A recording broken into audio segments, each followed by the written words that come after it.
Hello, everybody, and welcome back to another episode of Spincast. Today, we're diving back into the world of collegiate esports. Joining me is Justin Tolbert. He is the head coach of esports at Spring Hill College in Alabama. So without further ado, Justin, go ahead, introduce yourself. Tell me a little bit about your background in esports and kind of how you got started in the collegiate space and how that took you to where you currently are now. Awesome. So my name is Justin Talbert, born and raised here in Mobile, Alabama. About 2.5 years ago, I founded and coached the Baker High School esports team. This was when Alabama first brought in esports as a varsity sanctioned sport. So I jumped right on board with that. I've been playing League of Legends for about 8 years, so I couldn't wait to be a part of an esports program. So we started that, like I said, went strong for 2 years. And then I had kind of a career shift, which took me out of the high school classroom. So in Alabama, you have to be a teacher to be a coach. So since I was no longer a teacher in that capacity, I kind of lost that role as a coach, and there was a job posting on Spring Hill College's website for an esports coach. I jumped right at it, got the interview, and got offered the position. So here we are. Awesome. Great. Good to hear. Obviously love to see it at the younger level, right? Because that's kind of where esports needs the most attention right now, getting our high school and our college talent kind of built up and continue. Because unlike traditional sports, you kind of go pro when you're 16, 17 in esports. And I know over time that'll change, obviously, as talent continues to rise and there's even more competition.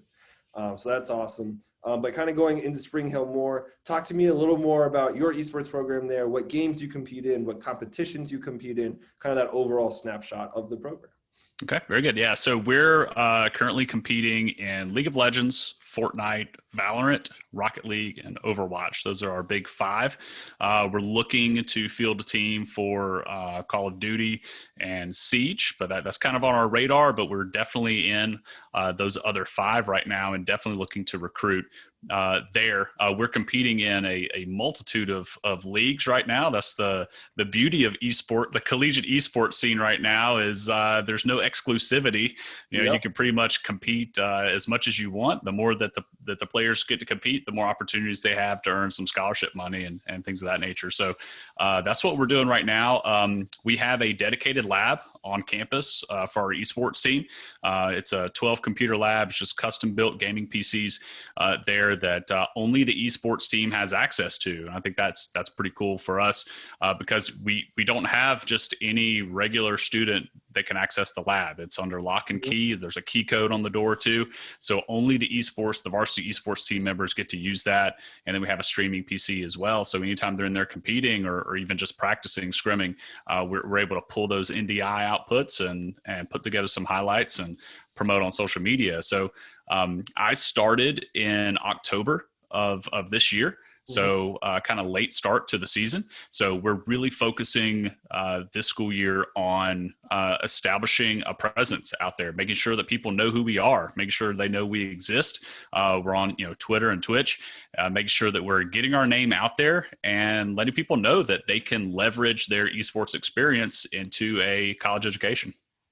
Absolutely. That's awesome. It's that general awareness that's kind of, in my opinion, that like next big hurdle, especially for collegiate esports, high school esports, those, more the younger levels. Because, a lot of people don't know exists, right? Even pro esports, right? That seems like college. What? You go to college to play esports? And like, I'd love to see that change and kind of become the flipped, right? Of like, you definitely have to go college to play pro, not necessarily mandatory. Obviously, I hope there's still exceptions like Kobe or LeBron, for example, they obviously skipped college to go straight to the pros, but eventually I think it's going to kind of be, hey, you got to be like that exceptional talent. But other than that, you just need more time to develop. So that's awesome to hear.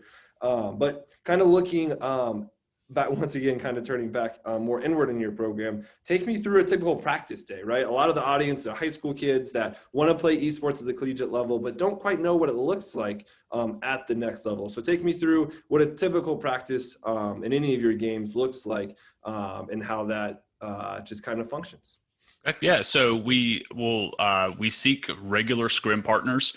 We definitely want to find some other universities or collegiate programs that are very similar to ours as in skill level, hopefully a little bit better than we are. So we have, a really good challenge, but having those consistent scrim partners so that we can play them on a regular basis. We kind of share Discord servers so we can reach out to them at any time, and getting there, competing with them, going back and watching tape as well. We also bring in some outside sources to help us coach. I've actually got two upper level players and different titles that come in and view film with us. We jot some notes down and we use that to try to improve our game. Because, for me, like I have a background in League of Legends, but, at the collegiate level, you're competing in so many different games. There's no way I could be a master of all of those. I'm not even the master of the one that I play. So it's very important that we bring in people that could be like those skill coaches. Whereas from my perspective, it's focusing a lot on teamwork and communication, making sure that you're communicating call outs, focusing on macro, things of that nature. So it's beyond just your micro mechanical skill. A lot of it is developing you as a teammate.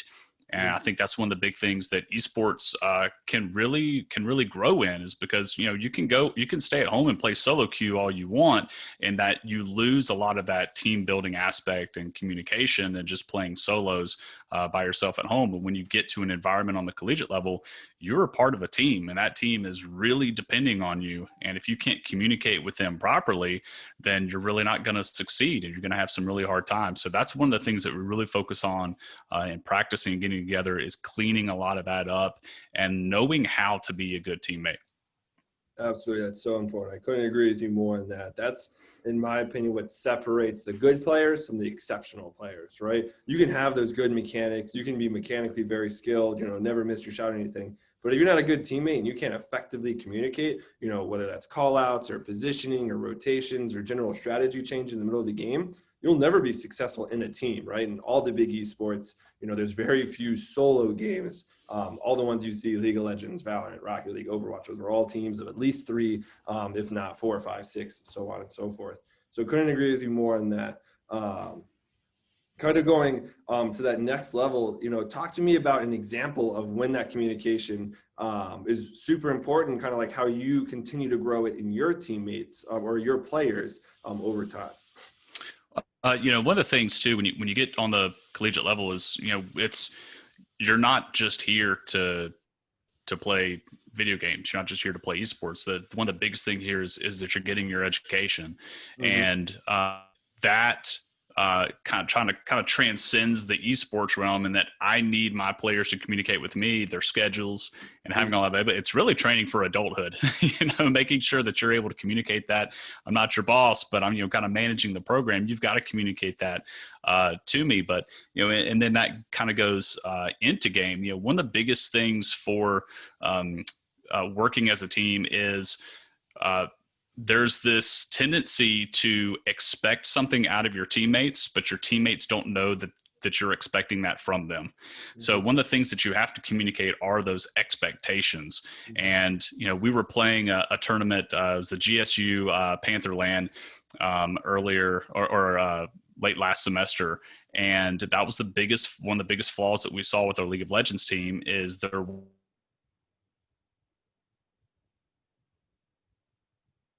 was no communication of after the fallout, after, there was a negative result, then the communication came out of, well, why didn't you do X? Or I expected you to do Z. And it's like, well, but your teammate doesn't know that. They have to know ahead of time what you're going to do and what you're planning on doing, so that they can follow up or at least initiate and things of that nature. And a lot of that comes down to, again, it's all communication and making sure that you're able to accurately and effectively get those things across. So, because you can say what you want to do, or what you want your teammate to do all you want, but if you're not communicating it effectively at the same time, then it doesn't even go in their ears and process correctly. So that was something that one of my teams had to learn kind of the hard way. And, that was a growing pain for them, for sure.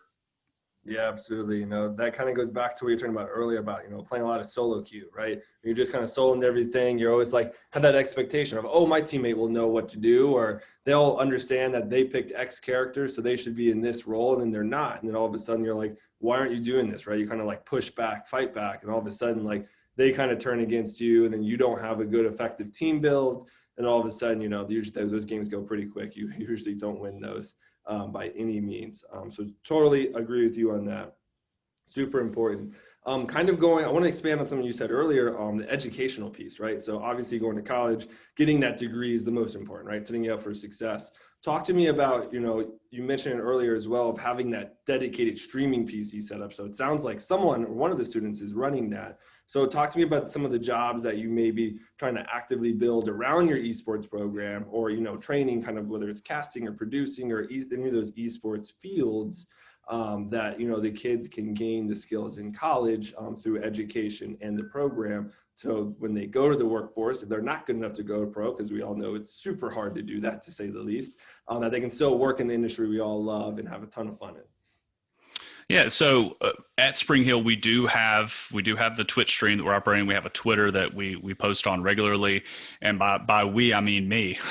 It's one of those jobs that I take on, and having to learn Photoshop and all that kind of stuff. But as we're a young program, we're looking to develop into such a space where we do have the students that are taking on those roles of not only managing the Twitch stream, but also having shoutcasters, which would be huge, having graphic designers that can design all of our social media for us.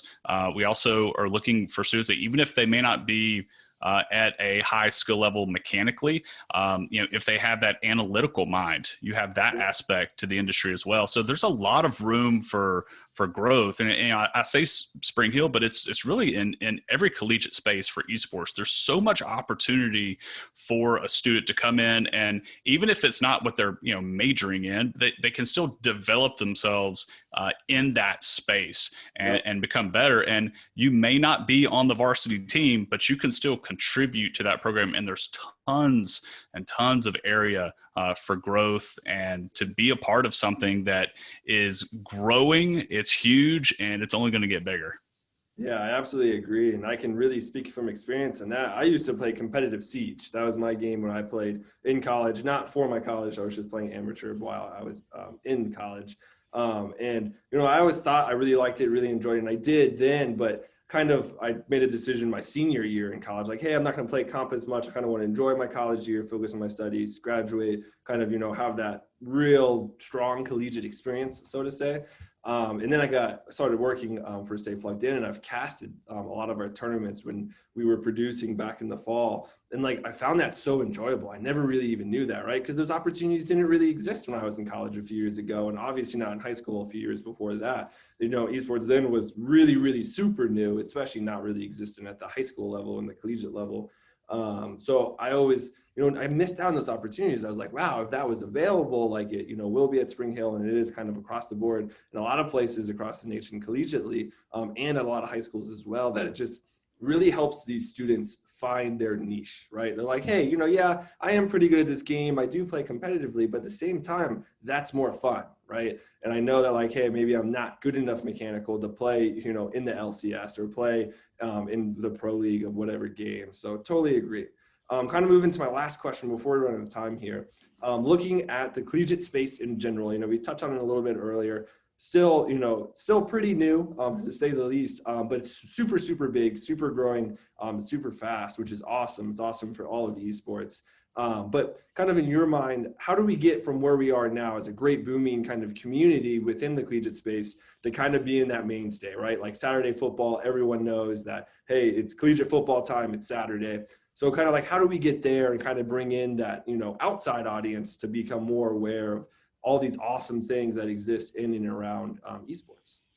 Yeah, that's a really tough question. And, some opinions to that could be quite unpopular. I think gamer culture, sometimes we're almost like shooting ourselves in the foot, this mentality of, the toxicity that's there, and a lot of, again, I mentioned solo queue, but playing from home, and sometimes there are instances where we may glorify toxicity at times, and I really do think that's holding us back in some regard, because gamer culture is very different. You see the way that people respond on social media, being in the spotlight, they're not used to it. you think about the Cleveland Browns. The Cleveland Browns caught so much flack for decades for just being a terrible, terrible football team. And I'm from the South, and we called the Saints the Aints because for so long they were awful. And they had to catch that flack. And when you see when gamers get in the limelight, they're going to get that criticism too, and they don't typically take it very well. If you notice that on social media, so I think there's going to be a lot of adjustment from our part, from gamers. Like if we want to be mainstream, if this is something that's going to grow up and be big, we've got to grow some thick skin and be able to advocate for ourselves and be apologists for ourselves, and be able to take the good with the bad and grow into mature adults and be able to take the criticism and understand that if you're going to be in the limelight, then you're going to have that negative light at times. Yeah, absolutely. I think, anybody that's ever had some level of fame, you do have to deal with that, like you said. And I think, some of it's born from what we were talking about earlier of having that solo mentality, right? A lot of us we've all played solo queue at some point in our lives if you played esports at any level. And that kind of like breeds itself over time, right? And it's really easy to find a new team in esports, right? You don't have to overcome those challenges when you get in the limelight, whether it's inside of a team or outside of a team, and really go through the hardships that you have to go through in more traditional sports, and sticking with your team, right? If you play football in high school and you have a problem with one of your teammates, kind of have to deal with it, right? You kind of have to come to some kind of resolution one way or the other. But in esports, it's really easy to just kind of like, hey, I'm going to leave this Discord call and go over here. Really easy. It's like 2 clicks.